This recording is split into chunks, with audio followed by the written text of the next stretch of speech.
ഇന്ന് നമുക്ക് പുട്ടുപൊടി വെച്ചിട്ട് നല്ല അടിപൊളി ബ്രേക്ക്ഫാസ്റ്റ് ഉണ്ടാക്കിയെടുക്കാം. എളുപ്പത്തിൽ ചെയ്തെടുക്കാൻ പറ്റുന്ന രീതിയിലാണ് കേട്ടോ ഞാൻ ഇത് കാണിക്കുന്നത്. അപ്പോൾ രാവിലത്തെ ബ്രേക്ക്ഫാസ്റ്റിനായാലും വൈകുന്നേരത്തെ ഈവനിങ് സ്നാക്സ് ആയിട്ടൊക്കെ ഉപയോഗിക്കാൻ പറ്റിയ നല്ല അടിപൊളി ഒരു റെസിപ്പിയാണ് കേട്ടോ. ഒരു വെറൈറ്റി ആയിട്ട് ചെയ്തെടുത്തതാണ്. അപ്പോൾ ഇതെങ്ങനെ തയ്യാറാക്കുന്നത് കാണിച്ചു തരാം. ആദ്യം തന്നെ ഞാൻ മിക്സിൻ്റെ ജാറിലേക്ക് അരമുറി തേങ്ങ ചേർത്ത് കൊടുക്കുന്നുണ്ട്. പിന്നെ നമ്മളെ വീഡിയോക്ക് ഒരു ലൈക്ക് തരണം കേട്ടോ. അതുപോലെ തന്നെ ഹൈപ്പ് ചെയ്യാത്തവരുണ്ടെങ്കിൽ ഒന്ന് ഹൈപ്പ് ചെയ്തേക്കണേ. അപ്പോൾ ഇതാ അരമുറി തേങ്ങ നമ്മൾ മിക്സിൻ്റെ ജാറിലോട്ട് ഇട്ട് കൊടുത്തിട്ടുണ്ട്. അതിലേക്ക് 2-3 ചുവന്നുള്ളി ചേർത്ത് കൊടുക്കുന്നുണ്ട്. 3, 4, 5 ചേർത്ത് കൊടുക്കാം. ഇതിലേക്ക് നമുക്ക് പാകത്തിനുള്ള വെള്ളം ചേർത്ത് കൊടുക്കുക. അരയാൻ പാകത്തിനുള്ള വെള്ളം ചേർത്ത് കൊടുക്കാം. പാകത്തിനുള്ള ഉപ്പും കൂടി ഇതിലേക്ക് ഇട്ട് കൊടുക്കുന്നുണ്ട്.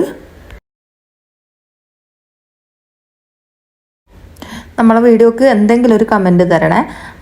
കമൻറ്റ് എഴുതാൻ മടിയുള്ളോലാന്ന് വെച്ചാൽ ഹാർട്ടെങ്കിലും അല്ലെങ്കിൽ ഒരു കൈയിൻ്റെ ചിഹ്നെങ്കിലും കമൻ്റ് ആയിട്ടൊന്നും ഇടണം കേട്ടോ.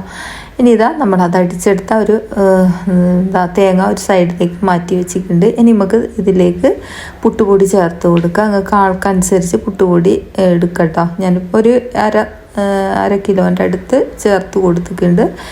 ഇതിലേക്ക് നമ്മൾ അടിച്ച് വെച്ച തേങ്ങ ചേർത്ത് കൊടുക്കുക.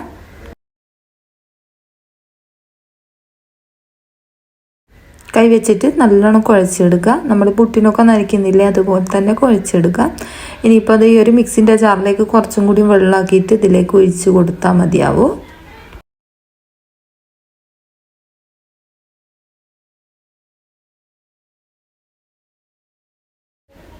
കുറച്ചും കൂടി വെള്ളം ഇതേപോലെ ഒഴിച്ച് കൊടുത്തിട്ട് ഞാനിതൊന്ന് നല്ലോണം കുഴച്ച് വെക്കുന്നുണ്ട് കേട്ടോ. നമ്മളിപ്പോൾ പത്തിരിക്കൊക്കെ കുഴയ്ക്കുന്ന പോലെ കുഴച്ചിട്ട് വെക്കുക. കുറച്ച് കഴിഞ്ഞാൽ കറക്റ്റ് പാകത്തിന് നമുക്ക് പുട്ടിൻ്റെ കറക്റ്റ് ആ ഒരു പാകത്തിനായി കിട്ടും കേട്ടോ. നല്ലോണം കുഴയ്ക്കേണ്ട ആവശ്യമില്ല. ഇതേപോലെ ഒന്ന് കുഴച്ചിട്ട് ഒന്ന് പൊത്തി വെച്ചാൽ മതിയാവും.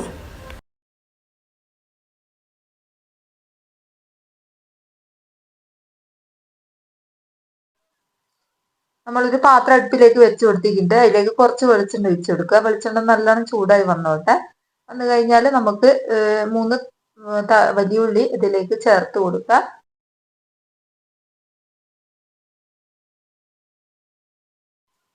ഇതൊന്ന് നല്ലോണം വഴറ്റി കൊടുക്കുക.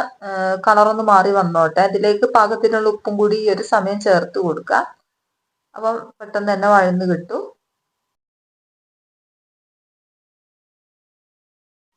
ഉള്ളി ഒന്ന് വഴന്ന് വന്നാൽ നമുക്ക് ഇതിലേക്ക് തക്കാളി ചേർത്ത് കൊടുക്കുക. തക്കാളി, മല്ലിച്ചപ്പും അതുപോലെ തന്നെ നമ്മളെ കറിവേപ്പിലയും ഒക്കെ ചേർത്ത് കൊടുത്തിട്ടുണ്ട്. തക്കാളി ഇപ്പോൾ 3 ചേർത്ത് കൊടുത്തത്. അധികം വേണമെന്നില്ല കേട്ടോ. 3 ചെറിയ തക്കാളിയാണ് ചേർത്ത് കൊടുത്തത്. അതുകൂടി ഇട്ട് കൊടുത്തിട്ട് നല്ലോണം വഴറ്റിയെടുക്കുക. നിങ്ങൾക്ക് വേണമെങ്കിൽ മല്ലിച്ചപ്പ് ലാസ്റ്റ് ഇട്ട് കൊടുത്താൽ മതിയാവും കേട്ടോ. ഞാനിപ്പോൾ ഇതിൻ്റെ കൂടെ തന്നെ ചേർത്ത് കൊടുത്തതാണ്. പിന്നെ ഇതിലേക്ക് നമുക്ക് ഇഞ്ചി വെളുത്തുള്ളി പേസ്റ്റ് ആക്കിയത് അതും കൂടി ചേർത്ത് കൊടുക്കുക. ഇഞ്ചി വെളുത്തുള്ളി കുറച്ച് മതിയാവും കേട്ടോ. കുറേയൊന്നും വേണമെന്നില്ല. ഒരു ടേസ്റ്റിനും വേണ്ടിയിട്ടാണ്. മൊത്തത്തിലൊന്ന് ഇതേപോലെ ഒന്ന് വഴറ്റിയതിന് ശേഷം ഒന്ന് നല്ലോണം ഒന്ന് വെന്ത് വന്നോട്ടെ.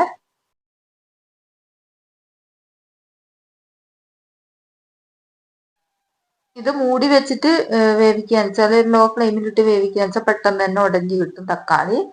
അതാ ഞാൻ തക്കാളി അങ്ങനെ വേവിച്ചെടുത്തിട്ടുണ്ട്. ഇതിലേക്ക് ഇനിയിപ്പോൾ ഗരം മസാലപ്പൊടിയും കൂടി ചേർത്ത് കൊടുക്കുക. ഒരു 1/2 ടീസ്പൂൺ ഗരം മസാലപ്പൊടി ചേർത്ത് കൊടുത്തിട്ടുണ്ട്. ഇനി ഇതിലേക്ക് നമുക്ക് കുറച്ച് നല്ല നെയ്യ് ചേർത്ത് കൊടുക്കുക. ഒരു 1/4 ടീസ്പൂൺ മതിയാവുക. പിന്നെ അതിലേക്ക് ഞാൻ മഞ്ഞൾപ്പൊടി 1/2 ടീസ്പൂൺ ചേർത്ത് കൊടുത്തിട്ടുണ്ട്. അതുപോലെ തന്നെ ഒരു 1/4 ടീസ്പൂൺ തന്നെ മുളക് പൊടിയും കൂടി ചേർത്ത് കൊടുത്തിട്ടുണ്ട്. 1/4 ടീസ്പൂൺ തന്നെ മല്ലിപ്പൊടിയും കൂടി ചേർത്ത് കൊടുത്തിട്ടുണ്ട്. ഇത്രയും മതിയാവും. എന്നിട്ട് ഇതൊന്ന് പച്ചമണം പോകുന്നത് വരെ ഒന്ന് വഴറ്റി കൊടുക്കുക. ഇനി ഇതിലേക്ക് ഞാൻ മീനൊന്ന് ഫ്രൈ ആക്കി എടുത്തിനു. അതൊന്ന് പൊടിച്ചെടുത്തിട്ട് നമുക്ക് ഇതിലേക്ക് ചേർത്ത് കൊടുക്കുക. ഞാനിപ്പോൾ ആവോലി മീനാണ് ഇട്ടെടുത്തത്. നിങ്ങളെ കയ്യിൽ ഏത് തരം മീനാണോ, മുള്ളില്ലാത്ത മീനായിരിക്കണം കേട്ടോ. മുള്ളില്ലാത്ത മീനാണുള്ളത് അത് ചേർത്ത് കൊടുക്കുക. അതിലേക്ക് ആകുമ്പോൾ നമുക്ക് ഇതേപോലെ ചെയ്തെടുത്താൽ മതി. അതാ ഞാൻ ഇതും കൂടി ഇട്ട് കൊടുത്തതിന് ശേഷം നല്ലോണം ഒന്ന് വഴറ്റി എടുക്കുന്നത്. പിന്നെ ചെമ്മീനൊക്കെ നല്ല ടേസ്റ്റ് ആയിരിക്കും കേട്ടോ. ചെമ്മീനൊക്കെ ചേർത്ത് കൊടുത്താൽ ഇത് നല്ലോണം ഒന്ന് ഇതേപോലെ ഒന്ന് വഴറ്റിയെടുക്കുക. മീൻ കഷ്ണങ്ങൾ അധികം ഉടഞ്ഞു പോകേണ്ട ആവശ്യമില്ല. ഒന്ന് വഴറ്റി കൊടുത്താൽ മതിയാവും. അപ്പൊ ഇത്രയായി കഴിഞ്ഞാലും നമുക്കിതൊന്ന് ഫ്ലെയിം ഓഫ് ആക്കിയിട്ട് മൂടി വെച്ച് കൊടുക്കാം. ഇനി ഇതാ നമ്മളെ പുട്ടുപൊടി ഇവിടെ അടിപൊളിയായിട്ട് തന്നെ ഞാൻ കുഴച്ചെടുത്തിട്ടുണ്ട്. ഇതേപോലെയാണ് നമുക്ക് കിട്ടേണ്ടത്.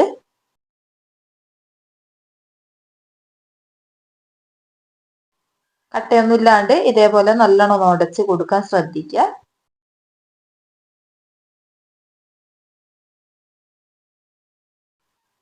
ഇനി നമുക്ക് ഇതേപോലത്തെ ഒരു വാഴയില വെച്ചിട്ട് കുറച്ച് പുട്ടുപൊടി അതിലേക്ക് ചേർത്ത് കൊടുക്കാം. വാഴയില ഞാൻ വാട്ടിയെടുത്തതാണ് കേട്ടോ, അതുകൊണ്ടാണ് അതിന്റെ കളറ് അങ്ങനെ വ്യത്യാസമായി കിടക്കുന്നത്. കുറച്ച് പുട്ടുപൊടി അതിലേക്ക് ചേർത്ത് കൊടുത്തിട്ടുണ്ട്. എന്നിട്ട് ഇതേപോലെ ഒന്നാക്കി കൊടുക്കുക. എന്നിട്ട് കുറച്ച് മസാലപ്പൊടി നടുവിലായിട്ട് വെച്ച് കൊടുക്കുക.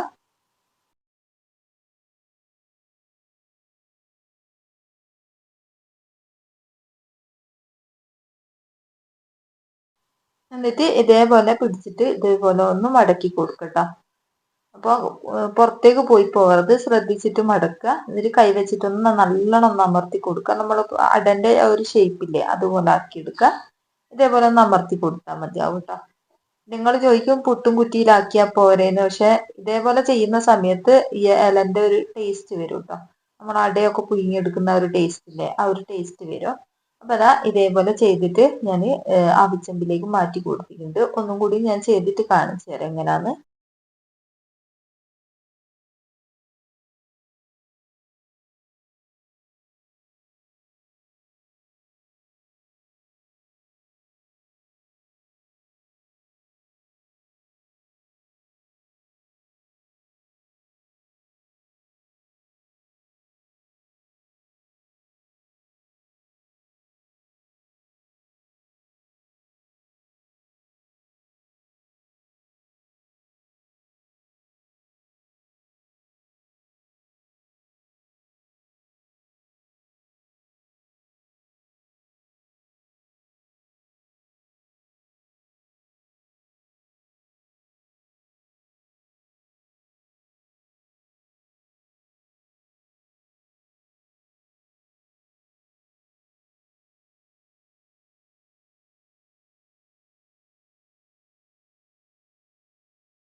ഇതാ കണ്ടില്ലേ, ഇതേപോലെയാണ് നമുക്ക് കിട്ടേണ്ടത്. ഇനി ഇത് നമുക്ക് ആവിച്ചെമ്പിലേക്ക് മാറ്റി കൊടുക്കുക. ഇത്രയേ ഉള്ളൂ പണി കേട്ടോ, എളുപ്പമാണ്. നമുക്ക് ഇത് മുഴുവനായിട്ട് ഇതേപോലെ ആക്കിയിട്ട് വെച്ച് കൊടുക്കാം. ഇപ്പൊ പകുതിയാണ് വെച്ച് കൊടുക്കുന്നത്.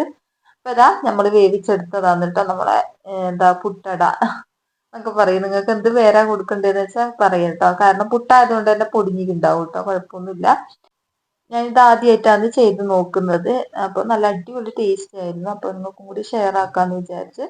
അപ്പൊ എന്തായാലും നിങ്ങൾക്ക് ഇഷ്ടമായിട്ടുണ്ടെങ്കിൽ നിങ്ങളെ കമന്റ് ആയിട്ട് എന്തെങ്കിലും ഒന്ന് അറിയിക്കണം കേട്ടോ. അപ്പൊ ഇത്രയേ ഉള്ളൂ ഇന്നത്തെ വീഡിയോ. ഇഷ്ടമായിട്ടുണ്ടെങ്കിൽ ലൈക്ക് ചെയ്യാനും അതുപോലെ തന്നെ ഷെയർ ചെയ്ത് കൊടുക്കാനും അതുപോലെ തന്നെ സബ്സ്ക്രൈബ് ചെയ്യാനൊന്നും മറന്നു പോകരുത് കേട്ടോ.